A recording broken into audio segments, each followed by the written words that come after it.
सही बात है, बिल्कुल सही बोला। मैं इसमें कि पॉइंट ऐड आप करना जानिए, चाहूंगी। आप एक पत्थर रख के राम की पूजा कर सकते हैं। राम को सिर्फ अनुगमन करके ही साधा जा सकता है। वही, अनुगमन ये आपके ऊपर है कि आप कैसे साथ कर सकते हैं। तोशिका भी कुछ कहना चाहिए। मैं एक पॉइंट इसमें ऐड करना चाहती हूँ।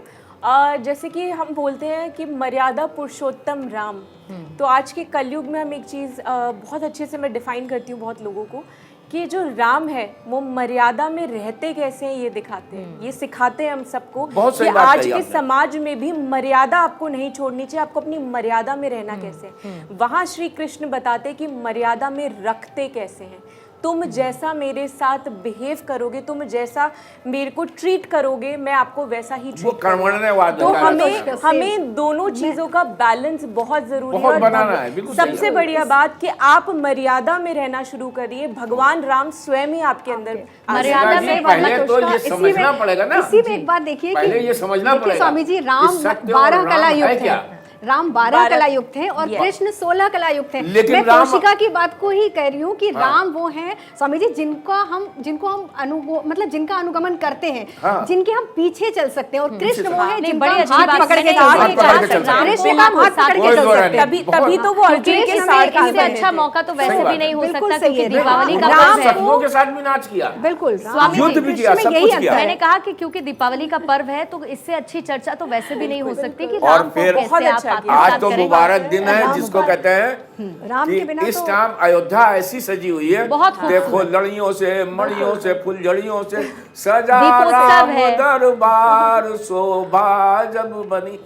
इस टाइम सबसे बड़ी बात है कि राम के पद चिन्हों पे चलना। बिल्कुल, ये आपकी वो है, विवेक है कि आप किस ढंग से चलते हैं, उनको कैसे अडॉप्ट करते हैं। ज्ञान से करते हैं, योग से करते हैं, धर्म से करते हैं, सब आप कैसे कर बस सकते आपको करना है। डॉक्टर लवभूषण, क्योंकि आप ज्योतिषाचार्य हैं, जब भी दीपावली का पर्व होता है या कोई भी मौका होता है तो सबसे पहले ये सोचा जाता है कि मेरी राशि कौन सी है, मेरे ऊपर इस अगर कोई योग बन रहा है, अगर कोई ख़ास मुहूर्त है, कोई ख़ास दिन है, कोई ख़ास त्यौहार है, तो मेरी राशि पर इसका प्रभाव क्या होने वाला है।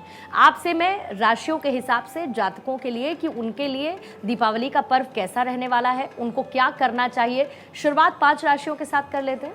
मैं उससे पहले थोड़ा सा आपको लक्ष्मी जी के बारे में बताना चाहूँगा कि अक्सर लोग जब ज्योतिष के पास आते हैं, ज्योतिषाचार्य के पास आते हैं, तो बात करते हैं कि मेरे पास एक समय में बहुत पैसा था लेकिन अभी नहीं रुका है, मैं बहुत कर्जे में आ गया हूँ, बहुत परेशानी में आ गया हूँ। मैं सबसे पहले आज के दर्शकों को बताना चाहूँगा कि लक्ष्मी चलायमान है, तो जब भी आप लक्ष्मी जी की मूर्ति या लक्ष्मी जी का स्वरूप लेकर आएँ तो वो बैठा हुआ होना चाहिए, वो खड़ा हुआ नहीं होना चाहिए। अक्सर आज के बच्चे जो आजकल के जो इन चीज़ों को नहीं समझते हैं वो लक्ष्मी जी का खड़ा हुआ स्वरूप लेकर आते थे। तो लक्ष्मी तो पहले ही चलायमान है, उनका स्वभाव तो पहले चलने का रुकने का नहीं है, तो आप लक्ष्मी जी का बैठा हुआ स्वरूप आप अपने घर पे स्थापित करें। दूसरा, जब भी आप लक्ष्मी जी की पूजा करें तो अक्सर ये माना जाता है कि यही स्वरूप है ना जो हमने दिखाया है। बिल्कुल आपने बिल्कुल ये बैठा हुआ स्वरूप है, खड़े हुए लक्ष्मी जी का स्वरूप मार्केट में अभी बहुत अवेलेबल है, ऐसा स्वरूप आपको नहीं घर पे रखना चाहिए। दूसरा, अभी ये माना जाता है कि लक्ष्मी जी की पूजा नॉर्थ ईस्ट में की जानी चाहिए। मैं बताना चाहूँगा कि वास्तु के अनुसार लक्ष्मी जी की पूजा पश्चिम में बैठकर की जानी चाहिए। लक्ष्मी जी का जो निवास स्थान है वो पश्चिम दिशा में है। यदि आप लक्ष्मी जी का पश्चिम में बैठकर लक्ष्मी जी की पूजा करते हैं तो आपको इसके जो फायदे हैं वो 10 गुना हो जाते हैं। तीसरा, इसमें मैं बात बताना चाहूँगा, मुख करके कि पश्चिम में बैठना है, लेकिन मुख आपका ईस्ट में, पूर्व में ही होना चाहिए।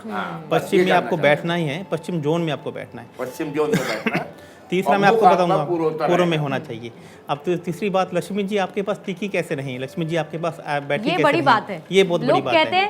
लोग कहते हैं पैसा आता है लेकिन पैसा टिकता नहीं है। इसके लक्ष्मी जी का आगमन होता है लेकिन रुकती नहीं है। तो इसके मैं आपको सबसे बड़ा उपाय आज आपको बताना चाहूँगा कि जो अभी तक बाजार में हो सकता है नया भी हो, लक्ष्मी जो है वो उल्लू पे सवार होती हैं।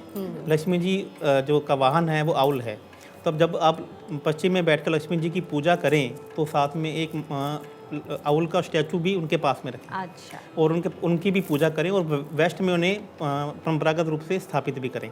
अब ये तो हो गया लक्ष्मी जी आपके पास आ गई, तो लक्ष्मी जी कहती हैं कि जब भी मैं किसी के पास जाती हूँ तो उसको उल्लू बना देती हूँ और वो पैसा उसका उड़ा देती हूँ, भ्रमित कर देती हूँ। उल्लू का तात्पर्य तो ये वही है ना जो जैसे कहा जाता है लवभूषण जी कि किसी के पास जब पैसा हो जाता है तो उसका दिमाग काम दिमाग करना, काम नहीं ज्यादा पैसा हो करता जाता है। है तो दिमाग नहीं तो आपका दिमाग कैसे काम करे, इसीलिए गणेश जी के साथ पूजा की जाती है। अब उसका दिमाग कैसे काम करे, बुद्धि गणेश जी से बहुत लेनी जरूरी है। बहुत सही बात है। उसका दिमाग कैसे करे, तो उसके लिए उनके लिए विष्णु जी को भी साथ में बिठाना जरूरी है। उसके लिए क्या करना है आपको, नॉर्थ ईस्ट में एक गरुड़ जी को स्थापित करें। गरुड़ जो वाहन है वो विष्णु जी का वाहन है, तो उन्हें नॉर्थ ईस्ट में स्थापित करें। नॉर्थ ईस्ट क्या है, वास्तु के अकॉर्डिंग आपका दिमाग है, आपका मस्तिष्क है। यदि आप पश्चिम में आउल को स्थापित कर देते हैं और नॉर्थ ईस्ट में गरुड़ को स्थापित कर देते हैं, तो आपका जो माइंड है, जो माइंड का पैसे रखने की, संभालने की शक्ति, वो आपकी तरफ बढ़ जाएगी। अब लक्ष्मी जी कैसे खुश होंगी, हम सब लोग जो आप पूजा सामग्री जो सभी लेते हैं उससे लीजिए। लक्ष्मी जी को प्रसन्न करने का जो सबसे बढ़िया जो पूजा सामग्री है वो सफ़ेद मखाने। सफ़ेद मखाने आपकी 108 सफ़ेद मखानों की माला बनाइए। उसमें से कोई भी मखाना खंडित नहीं होना चाहिए और कोई भी मखाना पीले रंग का नहीं होना चाहिए। सफ़ेद धागे में 108 सफ़ेद मखानों की माला बनाकर आप माता लक्ष्मी जी को चढ़ाइए। अब मैं फिर मैं कह रहा हूँ, लक्ष्मी जी फिर खुश हो गई हैं, लक्ष्मी जी आपके पास आ गई हैं, तो टिकेंगी कैसे? तो उन्हें फिर बेसन का हलवा बनाइए। बेसन किसे कहते हैं? गुरु विष्णु जी। तो यदि आप विष्णु जी का, गणेश जी का बेसन का हलवा उस दिन चढ़ाते हैं लक्ष्मी जी को, तो लक्ष्मी जी भी खुश होंगी और विष्णु जी भी खुश होंगे। लक्ष्मी जी भी रहेंगी और आपके पास टिकी भी रहेंगी। और आपको मैं बताना चाहूँगा कि जब विष्णु जी को पाताल लोक में लेकर गए थे, जिनको उन्होंने रक्षाबंधन के दिन भाई माना था, तो उन्होंने कहा था कि मैं विष्णु जी के बिना रह नहीं पाऊंगी। तो लक्ष्मी जी की आप जब भी पूजा करें तो विष्णु जी को ना भूलें। और लक्ष्मी जी को पूजा करते समय मिश्री जो चढ़ाते हैं, अक्सर हम क्रिस्टल वाली मिश्री चढ़ा देते हैं, तो क्रिस्टल वाली मिश्री लक्ष्मी जी को कभी नहीं चढ़ती है, उन्हें धागे वाली मिश्री चढ़ाई जाती है। और गणेश जी को दुर्वा का भोग लगाइए। आपने सबसे अच्छी बात लवभूषण जी बताई है कि लक्ष्मी जी आए और लक्ष्मी जी रहें कैसे, ये सबसे महत्वपूर्ण है। इम्पोर्टेंट बात है। लेकिन क्योंकि कार्यक्रम में एकदम अंतिम चरण में हूँ, इसीलिए 2 महत्वपूर्ण बातों का मुझे जिक्र करना होगा। मैं चाहूंगी कि उसको मैं कवर अप करूं ऋतु जी, क्योंकि 8 शुभ योग, हाँ बस मैं स्वामी जी आती हूँ आपके पास। 8 शुभ योग बन रहे हैं, गज केसरी योग है, 5 राज योग हैं, जरा उनके बारे में जल्दी से बता दीजिए कि कितना महत्वपूर्ण दिवाली के इस मौके पर है। देखिए, दीपावली वैसे तो अमावस्या पे पड़ती है और इस दिन का अगर हम कुंडली भी देखेंगे तो आप देख सकते हैं कि सूर्य नीच के हैं, शुक्र भी इस टाइम पे नीच के हैं।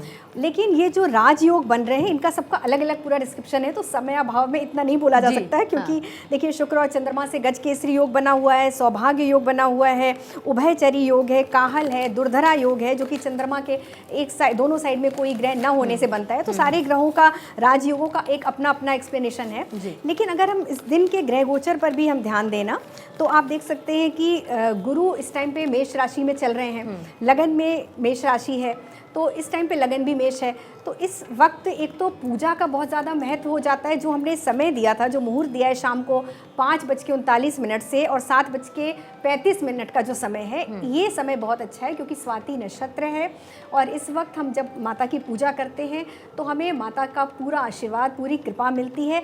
और इन राजयोगों में देखिए बहुत सारे ग्रह इन्वॉल्व है ना, तो उन सभी ग्रहों का हमें कहीं ना कहीं जो शुभ प्रभाव है वो प्राप्त हो रहा है। तो बहुत वर्षों बाद ये इन योगों के हम ये जो हमें मौका मिला है उसका फायदा उठाना चाहिए। भूषण जल्दी से अगर मैं चाहूंगी एक लाइन में अगर हम राशियों का जिक्र कर लें, वो बहुत महत्वपूर्ण है, क्योंकि आज के दिन के लिए शुरुआत कर लेते हैं। जी, मैं सबसे पहले यदि राशियों की बात करता हूं तो मेष राशि वालों के लिए गुरु उनका गोचर में गोचर है, वो गुरु का गोचर उनके ऊपर चल रहा है।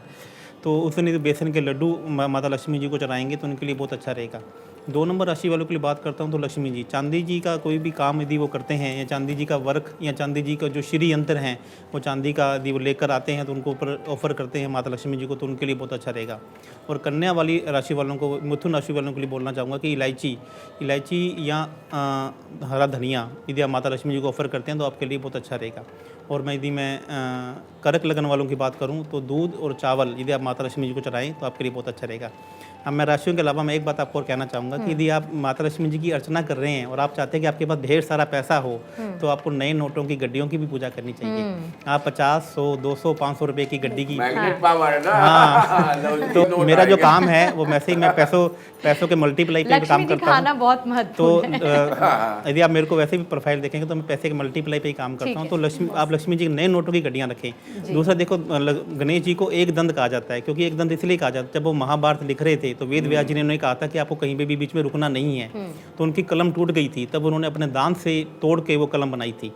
तो आपके घर में कोई भी पेन या कोई भी कलम टूटी हुई नहीं होनी चाहिए, ठीक। कोई भी म्यूजिक इंस्ट्रूमेंट टूटा हुआ नहीं होना चाहिए, और आपको कोई है तो उसे तुरंत बाहर निकालिए। इससे गणेश जी भी प्रसन्न होंगे और इससे लक्ष्मी जी भी ठीक प्रसन्न है। होंगे। तो शिखा, बची हुई राशियों पर अगर आप जो जी बिल्कुल, यहाँ पे अगर मैं बात करूँ चौथी राशि के बारे में, कर्क राशि वालों के लिए अगर बात करूँ तो आपके लिए चांदी का कुछ भी खरीदना जो है दिवाली के समय पे काफ़ी ज़्यादा उत्तम रहेगा। आपको अपनी माँ की सेहत का मुझे लगता है थोड़ा सा यहाँ पे ध्यान देने की ज़रूरत है, पर ओवरऑल अगर बात करें तो आपके लिए समय काफ़ी उत्तम रहेगा। और आप लक्ष्मी माँ को कमल चढ़ाना आज के दिन बिल्कुल भी ना भूलिए। बात कर लेते हैं सिंह राशि वालों आपके लिए। सिंह राशि वालों, आपको सुबह उठकर दिवाली वाले दिन, वैसे तो आपको नियमित हर रोज़ करना चाहिए, पर दिवाली वाले दिन खासकर तांबे का नया लोटा जो आपने धनतेरस पे खरीदा है, आपने उसके अंदर पानी और अक्षत डाल के सूर्य देव को अपने अर्घ ज़रूर देना है। उसके बाद जो है आपके लिए उपाय रहेगा कि आप अगर दिवाली की पूजा के समय, जी हाँ, हनुमान चालीसा का या बजरंग बाण का पाठ करेंगे तो आपको जो भी कठिनाइयाँ आपको लगती है आपके जीवन में है वो बिल्कुल निकल जाएगी। बात करते हैं कन्या राशि वालों के लिए। कन्या राशि वालों, आपके लिए मैं इतना ही यहाँ पे बोलूँगी कि अपनी सेहत का आपको थोड़ा सा ध्यान रखना है। आप थोड़े से केयरलेस होते हुए मुझे यहाँ पे नज़र आ रहे हैं, लेकिन आप अपनी केयरलेसनेस को यहाँ पे समाप्त कर सकते हैं अगर आप माँ लक्ष्मी को 108 मनके की कमल गट्टे की माला चढ़ाते हैं। माँ लक्ष्मी को उसके ऊपर आप गुलाब का इत्र डाल के अगर उनको चढ़ाते हैं तो आपकी सारी मनोकामना पूरी होंगी। बहुत लंबे समय से आप घर लेना चाह रहे हैं ना, वो भी मुझे आता हुआ नज़र आ रहा है। बिल्कुल, तो ये उपाय आप ज़रूर कीजिए और साथ के साथ उन्हें माखन मिश्री और आप उन्हें इलायची का भोग ज़रूर लगाइए। तुला राशि की अगर हम बात करें तो देखिए, अमावस्या जो पड़ रही है तुला राशि में पड़ रही है, तो आपके लिए जो विशेष उपाय है माँ लक्ष्मी को प्रसन्न करने के लिए, आप चमकीले वस्त्र, अगर गुलाबी रंग का आप चमकीला वस्त्र लेते हैं और माँ लक्ष्मी को अर्पित कीजिए, इससे आपकी भाग्य वृद्धि है। वृश्चिक राशि की बात करें तो गोचर में बुध अभी वृश्चिक राशि में चल रहे हैं, तो आपको हरे रंग का कुछ भी साबुत अनाज या हरा धनिया, या फिर आप गणेश भगवान को दूर्वा अर्पित कर सकते हैं और गणेश जी के मंत्रों का जाप कर सकते हैं। धनु राशि वालों के लिए जो उनके लॉर्ड हैं वो गुरु हैं, तो माँ लक्ष्मी और माँ सरस्वती को पीले वस्त्र और पीली मिठाई का आप भोग लगाइए। माँ सरस्वती का मंत्र कर सकते हैं, या ओम ऐं ह्रीं क्लीं चामुंडाय विच्चे नमः, इस मंत्र का जाप भी आपके लिए बहुत अच्छा है।